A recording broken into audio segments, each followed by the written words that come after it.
सभी छात्रों को प्रणाम। हिंदी प्रांत में रहते हुए भी हम हिंदी सीखने के लिए बहुत कोशिश करते हैं, मगर हिंदी सीखना बहुत आसान काम है। जैसे कि हमारे घर परिवार में सभी लोग कहीं ना कहीं हिंदी का प्रयोग करते रहते हैं। परिवार की बात आ गई ना, इसलिए हम आज 6वीं कक्षा में तीसरा पाठ जो है मेरा परिवार के बिना हम कुछ भी नहीं है। परिवार से हम कुछ भी बन सकते हैं, कुछ भी कर सकते हैं। इसलिए परिवार के बारे में जान लेंगे आज। परिवार में कौन रहते हैं? अब आजकल हमारे घरों में देखें तो क्या नज़र आ रहा है? छोटे छोटे परिवार नज़र आ रहे हैं। यहाँ एक बात हम याद रखना चाहिए कि हमारे पूर्वजों में बहुत से लोग एक ही जगह पे रहते थे, सभी लोग मिलकर रहते थे। वो परिवार बहुत बड़ा परिवार रहता था, मगर आजकल छोटे छोटे परिवार रह रहे हैं।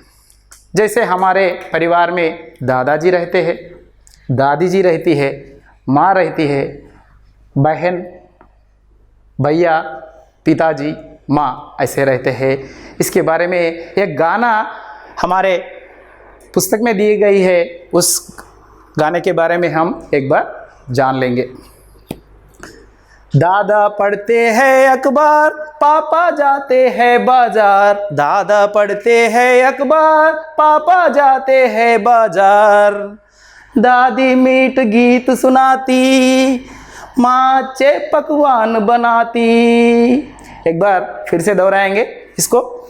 दादा पढ़ते हैं अखबार, पापा जाते हैं बाजार। दादी मीठ गीत सुनाती, माँ अच्छे पकवान बनाती। हम पहले भी कह दिया है कि हिंदी प्रांत है, इसलिए इसी हिंदी गाने को हम तेलुगु में कैसे गा सकते हैं, इसके बारे में एक बार प्रैक्टिस करेंगे। दादा पढ़ते हैं अखबार, तात चदुताडु न्यूज़ पेपर। पापा जाते हैं बाजार, नाना वोताडु बाजार को। दादी मीठी गीत सुनाती, నానమ్మ పాడుతుంది మంచి పాటలు। మా అచ్చే పక్వాన్ బనాతి, అమ్మ చేస్తుంది మంచి వంటలు। मैं और भैया दोनों पढ़ते, मैं और भैया दोनों पढ़ते, आपस में मिलजुल कर रहते। मुझको अपने घर से प्यार, यह है मेरा घर परिवार, यह है मेरा घर परिवार। बच्चों समझ में आ गई ना? क्या है? मैं और भैया दोनों पढ़ते। मैं बोले तो मैं यानी नेनू, और भैया, भैया बोले तो बड़ा वाला जो है, नहीं तो छोटे वाला जो है उसको बाय, यानी अंग्रेजी में देखे तो बाय को भैया बोलते हैं।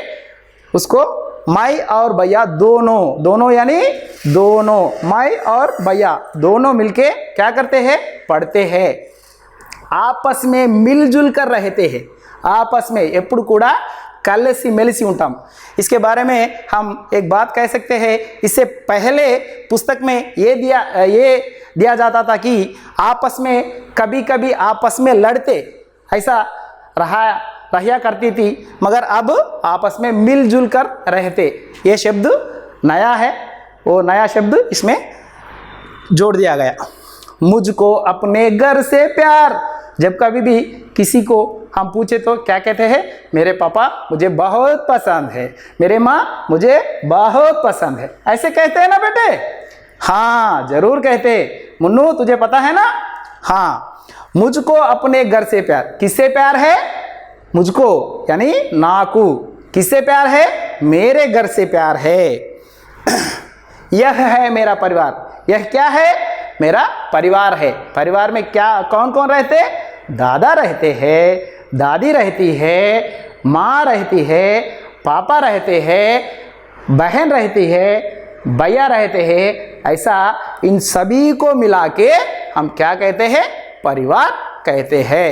इस पाठ के तहत और एक बात भी बताया गया है, क्या है वो, यहाँ ग त थ ध प ये जो अक्षर है, इन अक्षरों को हम इस पाठ में पाए जाते हैं। यानी इस पाठ में हम ग त थ ध प जो अक्षर है, वर्णमाला में जो अक्षर आते हैं, वो इन वर्णों को हम इस पाठ में देख सकते हैं। और एक बात भी है, सीसी के तहत कंटिन्यूअस कॉम्प्रहेंसिव एवेल्युएशन के तहत हम पाठ पढ़ाते समय ही वर्णमाला समझाना है, सिखाना है। इसके तहत हम ये आई 2 स्वर है, उन 2 स्वरों को भी हम यहाँ ले लिए हैं। जैसे तेल, तैली, तेल में ये है, तेल में क्या है, ए है, तैली में क्या है, आई है। पेड़, इसमें क्या है, ए है।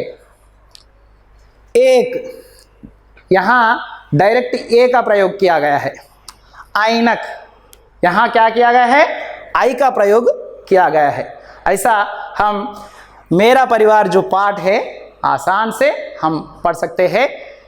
छात्रों, आप सभी को परिवार में जो जो सदस्य हमारे रहते हैं, उन सदस्यों के बारे में कल जरूर लिख के आना है। हम क्या कहते हैं और हिंदी में उन लोगों को क्या कहते हैं, यानी तेलुगु में, हिंदी में, चाहे तो अंग्रेजी में, 3 भाषाओं में कल आप सब लोग लिख कर आ रहे हैं, मुझे पता है, जरूर लिख कर आना। इसमें और एक बार हम फिर से दोहराएंगे, दादा बोले तो ताता, पापा बोले तो నాన్న, బాపు అని కూడా కొందరు అంటారు. మా హయాంలో మేము చిన్నగా ఉన్నప్పుడు బాపు అని పిలిచేవాళ్ళము, ఈరోజు నాన్న అని లేదా డాడీ అని పిలుస్తున్నాము. ఇక్కడ మనం ఒక చిన్న కథ చెప్పుకోవాలి. ఒక పిల్లవాడు తప్పిపోతాడట, తప్పిపోయి మీ అమ్మ పేరు చెప్పంటే మమ్మీ అని, నాన్న పేరు చెప్పంటే డాడీ అని చెప్తారట. అట్లా కాకుండా అమ్మ నాన్నల పేరు కూడా కొంత తెలియాల్సినటువంటి అవసరం ఉంది ఈరోజు పిల్లలకు. అంతేకాకుండా సీక్రెట్ కోడింగ్ అనేటువంటిది కూడా వస్తుంది.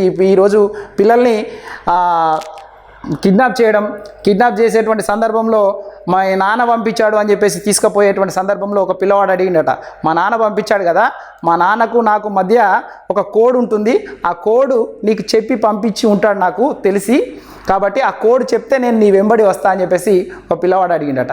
కోడ్ నాకేం చెప్పలేదంటే నేను నీతో రాను పో అని చెప్పేసి అన్నాడట. అంటే జనరల్గా ఒక కుటుంబాన్ని రక్షించుకునేటువంటి క్రమంలో పిల్లవాళ్ళ మధ్య, తల్లిదండ్రుల మధ్యలో ఇలాంటి సంబంధాలు ఉంటాయి, ఇలాంటివి కొన్ని అవసరము ఈ రోజులలో. కాబట్టి ఇక్కడ మనం చూసుకుంటే దాదా అంటే తాత అని, పాప అంటే తండ్రి అని, దాది అంటే నానమ్మ, తండ్రి యొక్క తల్లిని దాది అని. అదే మరి అమ్మ వాళ్ళ అమ్మని ఏమంటాము అంటే నాని అంటాం. నాని అంటే అమ్మ వాళ్ళ అమ్మ, అమ్మమ్మ. నాన్న అంటే మన తెలుగులో నాన్న అంటే మన తండ్రి, ఇక్కడ నాన్న అంటే అమ్మ వాళ్ళ తండ్రి అంటే తాతయ్య. ఇక్కడ माँ అంటే सभी को जो जन्म देती है, जैसे कि हम धरती पर आए, आप लोग धरती पर आए, ऐसे ही जो माँ है माँ ही होता है. माँ అంటే అమ్మ. మై बोले तो నేను, और बोले तो మరియు. భయ్యా, భయ్యా అంటే అన్న లేక తమ్ముడు. బహన్ అంటే అక్క లేదా చెల్లె, ఎవరినైనా తీసుకోవచ్చు. ఇక్కడ ఇలా మనము చేసుకోవచ్చు.